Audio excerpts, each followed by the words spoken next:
Et bonjour, je m'appelle Romain Chautard, j'ai 30 ans. Actuellement, je suis en formation pour être maître nageur depuis septembre dernier.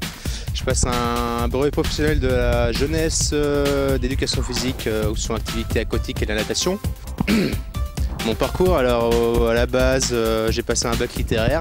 Après, je suis parti à l'âge de 20 ans, je me suis engagé dans l'armée. J'étais sapeur-pompier à Paris pendant 5 années. J'ai fait de 2008 à 2013. Après, à partir de 2013, j'ai quitté la brigade de sapeurs-pompiers de Paris. Je suis parti en voyage.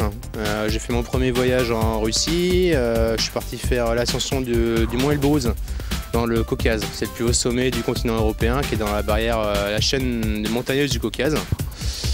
Voilà, donc je pratique l'alpinisme depuis quelques années, je dirais 2010 environ. J'ai commencé l'alpinisme à Paris, je me suis mis à l'escalade, à la randonnée et toutes les techniques propres à l'alpinisme.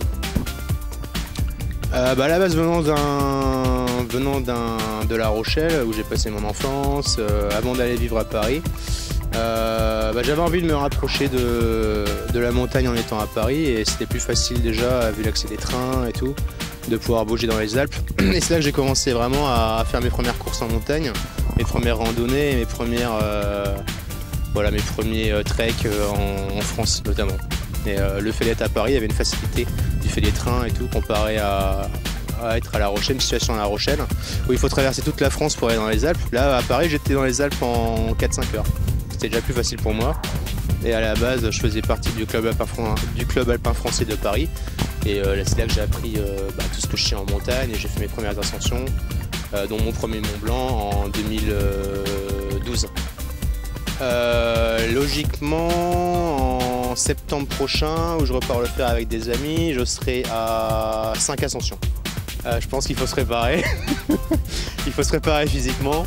Il faut aussi faire bien attention à la sécurité, bien s'équiper, suivre les conseils du premier de cordée. Et voilà, donc faut faire très attention, il faut être préparé un minimum. Comment on se prépare? Moi j'ai toujours été assez sportif, donc préparation, il n'y a pas vraiment de potion magique ou de formule magique pour se préparer. Je pense qu'il faut être, c'est bien d'être coureur, c'est bien de faire du vélo, c'est bien de faire de la muscu, c'est bien d'être multisport en fait.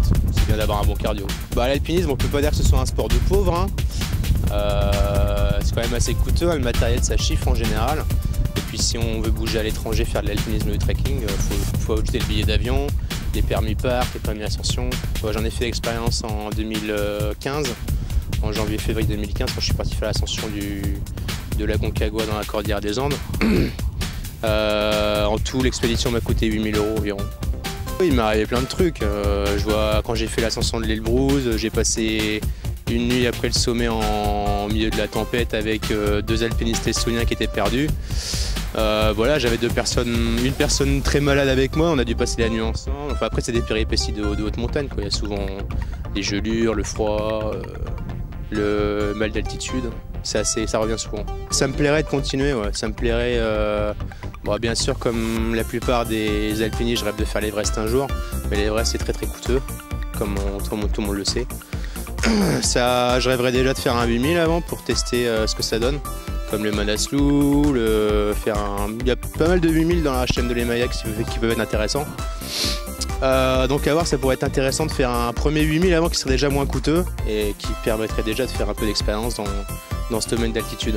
Les alpinistes de très haut niveau sont tout le temps en montagne, ce qui n'est pas mon cas. Et moi ce que je peux plutôt faire, c'est avoir un job alimentaire à côté et vraiment vivre de faire mes passions tout à côté, quoi. Au lieu d'en vivre, disons que le brevet professionnel de la jeunesse, de l'éducation populaire et du sport, activité aquatique et la natation que je suis en train de faire actuellement, c'est exactement c'est en fait le diplôme de maître nageur sauveteur. Sauf que, moi je fais cette formation depuis septembre dernier. Je pense pas rester toute ma vie maître nageur, ça a jamais été mon rêve, si tu veux par là.